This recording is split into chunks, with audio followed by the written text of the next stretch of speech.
sometimes the first people to do things don't get to see the results. You know, the first people to storm the beach at Normandy, you know, the first explorers, like you don't always get to see the end result, but I really can't say enough about these guys. I'm excited to see what Nebraska's going to be like, because this was the start, you know. It was a big part of why I wanted to come back, is I think this coaching staff has put a lot of time and effort, and it's given it a lot of potential to make a massive leap of growth next year. And all in all, I'm proud of how we stuck together. We've been through a lot, and they're still here. The adversity that comes now, they will profit from that next year. And we'll get back to work. You know, too often people complain and whine and talk and all those things. We're going to work, and I think we got the young players to do it. So we'll be back. Those were our Hy-Vee sounds of the game from the Black Friday contest against the Iowa Hawkeyes. Iowa prevails, kicking a walk-off field goal, but we've said that before, haven't we, this year, 13-10. Hawkeyes with the win. It's kind of a game I think we all anticipated, down to the wire, and the Hawkeyes make a play late. Yeah, really a tough day for our guys, especially our seniors. I thought they left it all on the field, and you know, unfortunately for us, a lot of the things, as you said, that have plagued us throughout the year. You know, a costly turnover here, a big passing play there. It came to hurt us in that game, and we had every chance to win. We had every right to win. We just unfortunately didn't make the plays really in the last 30 seconds to get that done. 13-10 the final. Iowa gets the Heroes Trophy back after it resided in Lincoln for 1 year. We're back to check out the action from the first half of the game on Friday next. Let's check out this week's Big Mac sack from McDonald's. Snap back. Hill steps up, gets hit, and goes down. There's your Big Mac sack. So Big Macs will be buy one, get one free on Monday at McDonald's. Timeout taken by Kirk Ferentz. It's a half sack for Nash, half sack for Buddha. It was a loss of 2, so it's 3rd and 12 at the 25. Let's go. With that Big Mac sack, Big Mac sandwiches are buy one, get one free the Monday after the game, only at McDonald's. We're back here on the Husker Football Show, brought to you by BMO. Before the Huskers game with Iowa, Nebraska said goodbye to at least 25 seniors walked on senior day. Then you had the coin toss, and Iowa wins the toss, takes the football. That surprise you? Not, you know, it's something, part of what they do. They love to try to get 1 or 2 first downs, maybe 3, punt the ball down. They want to win the field position battle, especially on a windy day like this. You get at least 1 first down on this drive, and then have to punt the ball back to them, and I think we kind of knew it would settle into that. They have an 11-play drive here, but you stop them on this drive and force them to punt. Yeah, you know, this was a key 3rd down conversion for them. We come free, but again, the field position battle, flipping the field. They were able to do that with the 11-play drive, which is kind of their MO. Plus, they're eating up clock going into the win. Again, you do stop the drive. They punt, and the Huskers not able to handle the punt cleanly, and Iowa gets it. Yeah, you know, Ethan catches the football. Unfortunately, it takes a pretty vicious hit. They recover the football. Great job by our defense, though, coming out and playing the way that they like to play. They sure did. Stop this drive, make them try the field goal, and you get 1 of 2 blocks on the day. This one gets credited to Ty Robinson. Nash gets one later, but this is huge plays. Yeah, you know, great job with the pressure on 3rd down. They took the delay of game penalty because they made that kick, and we were able to get there on this kick. So the Huskers unable to do anything after the block. Chuba scrambling here, just has to throw it away, so you end up punting the ball back. Iowa then goes on a scoring drive of 7 plays, 51 yards. Take us through this part of the game. Yeah, you know, converted this 3rd and 2 stop. Come back as the field flips, running naked, just you know, get caught in the play action. We come up on the quarterback, and then don't make the tackle. Allows the ball to get down inside the 5. So a couple of tight end plays for them to take it down in there. Deacon Hill sneaks it in from a yard out. It's a 7-0 Iowa lead. Huskers come back. Have a nice throw coming up here from Chuba to Alex Bullock. This is a nice play. Yeah, you know, thought we did a nice job protection there. Had Chuba feel comfortable. Alex ran a great route, got open, and made the play. And then here, a fumble by Chuba gives them the football back. They did go look at this. This was under review. The play did stand. Gives the short field to the Hawkeyes. Your defense does a pretty good job here in this drive, giving the ball up in plus territory. Yeah, you know, really this is the type of game you have no chance to win this game versus them if you're turning the ball over like that. You know, they were able to make this 4th and 1 conversion. But the defense does do a good job of holding them out of the end zone. So they hold them to a field goal try. You had just blocked one earlier in the game as we're now in the mid part of the second quarter. This one they're able to get through the uprights here to end this drive and get a 2-score lead, which against a team like Iowa, that can be daunting, but your guys fought right back. You come back the next possession, you hit him with a long play with Sharpe finding Jalen Lloyd. Yeah, Jalen really one of the real bright spots of the last 4 or 5 games. His ability to get down the field deep, make some explosive plays. I'd say when we talk about the future being bright, I feel really good about guys like Jalen and their ability to contribute as true freshmen versus a great defense like this. 3rd touchdown catch of the year for Jalen, over 50 yards. Only Marvin Harrison at Ohio State has been able to do that in the Big Ten Conference this year. So right back in the game here, 10-7. And then Iowa comes back down the field on their next drive. They get loose on one running play here. They had a couple of these run plays in the game. Yeah, they're just going to keep hammering the ball at you. And unfortunately, one missed tackle can result in an explosive play. They get the ball down into field goal range, but again, our guys do a great job of getting up and getting the ball blocked. That one was Nash who got his hand in the air to swat that one away. Huskers unable to take advantage of it deep in their own end. We're inside the last minute of the first half. Iowa then just goes to a kneel down, so a 10-7 Hawkeye lead at intermission. We're back to check out the action from the second half. We'll do that next.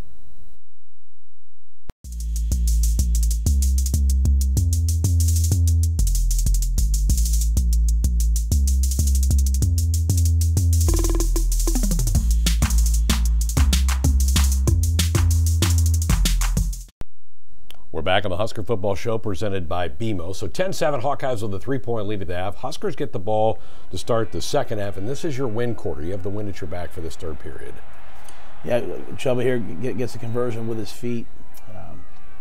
As you said, the wind is at our back. This is really when you want to go down and try to take advantage and make some plays. Good pressure here for the Huskers. You only had 1 sack, but you made him throw.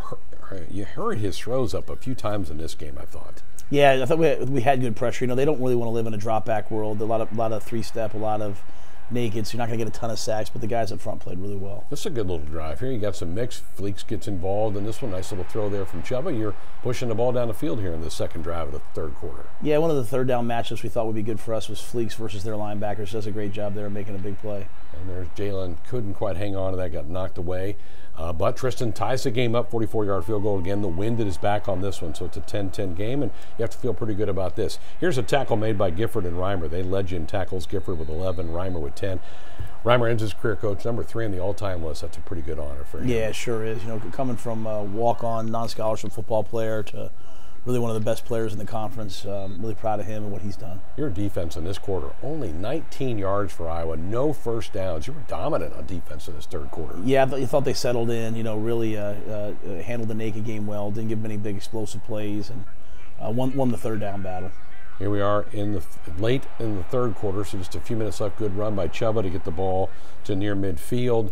But this drive, as we go into the fourth quarter, the ball out again. There's too many times the ball came out, really for the entire season for this team. Yeah, no doubt. I mean, that's a crucial play where you think you're going to run and get the first down there, and an unforced error just can't happen. But great job by Buschini, really flipping the field, giving us a chance to have the ball down here. This now allows us to try to control the game and control the field position battle. Complimentary football here. You pin the ball, get a 3 and out, get the ball back in midfield, and a chance here to go grab the lead. Yeah, this is what we wanted. We make the first down. We wanted to have the game be played on their side of the field. Just have to capitalize on one of these plays. There's Emmett for a short rush there, and then a good scramble by Sharpe finds Billy Kemp. And at this point, you're feeling like this is your game, getting late in the fourth quarter of a tie game. No doubt, great play by Billy. Unfortunately, just kick goes wide left. So you miss from 44, so still tied at 10. Now we're at the 5-minute mark of this game, but your defense does a nice job holding Iowa from anything. They took a shot or two down the field late in the game. Yeah, I think they were looking for the explosive passing play. That's really the only thing we gave up was a couple explosive plays. Down in and down out, I thought we dominated on defense. Nice tackle there by Princewell, another one of those young players. Good play by Tommy Hill to swat the ball away. Huskers end up outgaining Iowa in this game, 264 to 257. You have the ball back. Everybody can see the clock. We're down inside the last 2 minutes of this game. This drive didn't go anywhere, but Tommy Hill really gives you a chance here after the Huskers get a sack of Deacon Hill. Tommy Hill, 4 INTs coach on the year. Yeah, Tommy's really come on. You know, started the year off injured, came back. You know, intercepts this ball. You know, get the tough holding call there. Else we would have had this ball at the 37-yard line. Really kind of changed the game. Holding pushes the ball back, but you know, again, we have a chance to win it with 22 seconds left. Chubbo, there's one he obviously would like to get back. Iowa then able to rip off a run play to get him down in the field goal range, and Marshall Meter kicks his first field goal of the year, just gets over the crossbar. Heartbreaking loss again for Nebraska, 13-10, the final score. We'll have more of the show coming up next. Welcome back to our Husker football show. Time for this week's Cornhusker Conversation, brought to you by Teammates. This week, Jessica Cootie sits down with Husker offensive lineman Nuri Nuili. Back to throw, Jeff, quarterback draw. He's at a 45, got room, 50, he might go, 40, down the sideline, 30, 20, 15, 10, 5, touchdown! Your story's been told about, you know, missing last year and how much that killed you to not be out and all of that. But how much have you appreciated this season, being that you went through what you went through a year ago? A lot. That's another reason why I wanted to come back quickly too, is because I don't like standing on the sideline. I don't. It sucks knowing that you can do something about it. You can help out. You can help the team. You can help the people around you. You can, and obviously there was other ways to help the team as well, like being you know, quote unquote a coach, or making sure that, you know, you see things that other people like can't really see because they're focused on the game. But it made me appreciate this a lot more. Having not played last season, it was hard all around for me, for my family. Having seen my family being at the game, but like they weren't able to watch me play, it was hard, and it makes you appreciate it a lot more.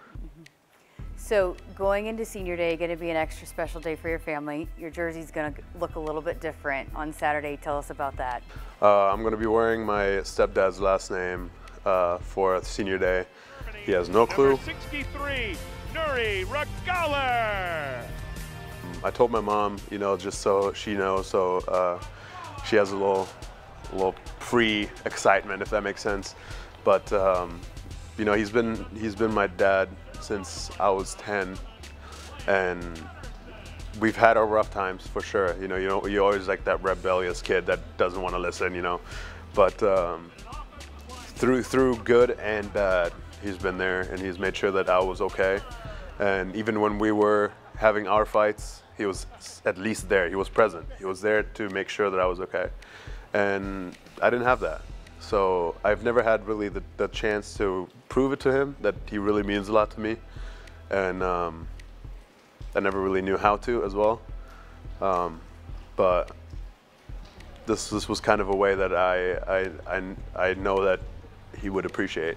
You know, all that being said, you transfer here and everything that you've been through. I mean, gosh, you could write a book on everything that your journey, working your way into the starting lineup and then sitting out last year, coming back this year, all of that. What has it meant to you to wear the Husker uniform? Everything. You know, I haven't mentioned this to Coach Rhule, but I'm like really like that man has, the fact that he kept me on the team, because he had no reason to. He had, obviously after last year, he has no reason to keep me on the team. I haven't played in a year. I haven't practiced in 6 months. The only connection I really had was Coach Rhule being the only one that could vouch for me. But like that means a lot to me that he didn't even think about it twice. Like it was like, oh no, you're part of this team. Like you're here. That means a lot for me. It means a lot to me because I have family here. You know, outside of having my own family back home in Germany, I have family here in this building at all times. I have brothers here on the team. I have father figures all over the coaches' offices, and you know, just being able to represent Nebraska in a way that I can be proud of. So it means everything to me. This end, Nebraska football, the school, the stadium, the new facilities, everything. It just means a lot. All right, thank you, Jessica. Nuri started his college days out of Colorado State, came back closer to home where he grew up down just south of Lincoln, and did a nice thing, put his stepdad's name on the back of his jersey for Saturday's game, and his career now is over. Yeah, Nuri got up and told our team kind of the story behind that, and you know, on senior day, it's about the football family. It's about the families that have allowed all the young people to be where they are. And Nuri's done a lot during his time here, and glad he had to have that moment with his family, with his stepfather. Has been a really good player for us. Look forward to seeing what he does in the future. Another walk-on guy. I mean, a couple of those we've mentioned in the program. They're key to this program, aren't they? Oh, no doubt. They bleed it, they love it, they care about it, they battle, and he's turned himself into a really good player. Nice. We'll be back with some final thoughts from the head coach next. We're back to our final segment of our Husker football show, brought to you by BMO for the year. Season, unfortunately, is now over. What's next for you, and what's next for this football team? You know, we met with the guys, the returning guys this morning. You know, obviously they're going to go to class. They're going to continue to check in with the structure that we have. Hopefully guys will work out, continue to heal, get their bodies right, head home for the break, and then come back ready to go in the spring. As I said to them, that's 5 losses by really a field goal or overtime. So we don't need to do something drastic. What we do need to do though is have everyone just get a little bit better. We need to get about 4 points a game better, offense, defense, and special teams, and I think when you take that approach, it feels within your control. And that's what we're asking our guys to do. So coaches are going to handle this week with the players and go out and recruit and try to make our team better. All right, travel safe on some of your recruiting trips. Thank you. There he is, head coach Matt Rhule. That'll do it for this year's show. My thanks to the entire Husker Vision crew and to you for watching every week. We'll start our basketball shows in 1 week.